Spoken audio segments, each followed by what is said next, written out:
Bonjour et bonne année. Bonne année dans la santé, mais surtout dans la paix pour notre cher Faso. Alors, aujourd'hui, premier numéro de l'année très arrosée 2020, nous allons parler donc sécurité.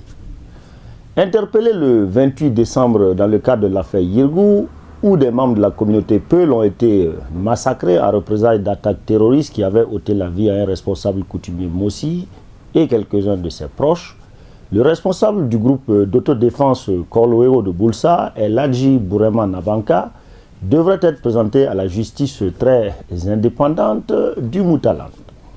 Le Zoro de Boulsa, qui est devenu justicier parce qu'il avait perdu foi en la justice de son pays justement, qui l'accusait dans une interview en date de février 2016 de faire la part belle aux voleurs, a décidé de monter sa propre cellule de lutte contre le crime dans le Namentenga. Riche planteur de cacao en Côte d'Ivoire, chef d'une belle petite tribu de 25 gosses, cet homme généreux se découvrira une âme de guerrier quand il retourne dans son village burkinabé qu'il a vu naître pour assister un parent malade qui finalement et malheureusement succombera au mal qui le rongeait. Paix à son âme. Bourema, qui n'aime pas l'injustice, est victime de vol et porte l'affaire devant les tribunaux qui tranchent au bout du procès. Un verdict qui ne plaira pas à ce quinquagénaire qui s'est senti lésé par la justice après avoir été délesté par les brigands. Ainsi se mettra-t-il en quête d'une méthode plus adaptée pour se satisfaire et soulager les populations par la même occasion des actes illicites des malfrats qui écument la région. Il trouvera son salut chez les Korloéto de Salgo qui l'aideront à installer sa propre cellule. Si Eladji Nabanka aime la justice, l'État et les Burkinabés la réclament tout autant. C'est ainsi que suite à leurs investigations, les limiers mettront le grappin sur le chef Korloéo pour qu'il réponde de ses actes dans l'affaire Yirgou.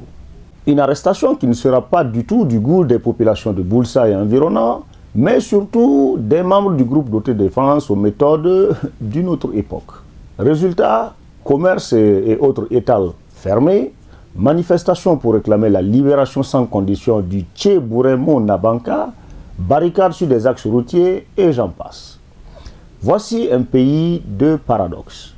On veut une chose et son contraire. À l'approche de l'anniversaire du drame de Yirgou, où des organisations de la société civile et les parents des victimes surtout attendent que justice soit faite, il s'en trouve des individus pour se mettre en travers de la manifestation de la vérité. Le justicier Nabanka est-il au-dessus des lois de son pays? En attendant, ses supporters les plus radicaux, qui voulaient plier l'autorité de l'État en faisant le blocus d'un axe routier aussi vital que la RN4, ont goûté aux lacrymogènes et autres matraques dernier cri de Séni la menace. Comme le dit l'adage, dans les situations de crise, on négocie d'abord, ensuite on attaque. Après l'échec des autorités administratives à faire raison entendre aux manifestants, l'attaque n'était plus que l'ultime option. Si seulement il pouvait en être autant dans la lutte contre le fléau qui ronge aujourd'hui notre si beau pays. Mais il semblerait que le motus rocus soit aligné sur la logique américaine qui voudrait qu'on ne négocie pas avec les terroristes.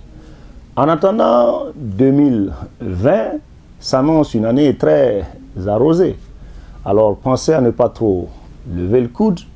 Ce n'est pas l'emballé qui pensera le contraire. Bonne fête de fin d'année.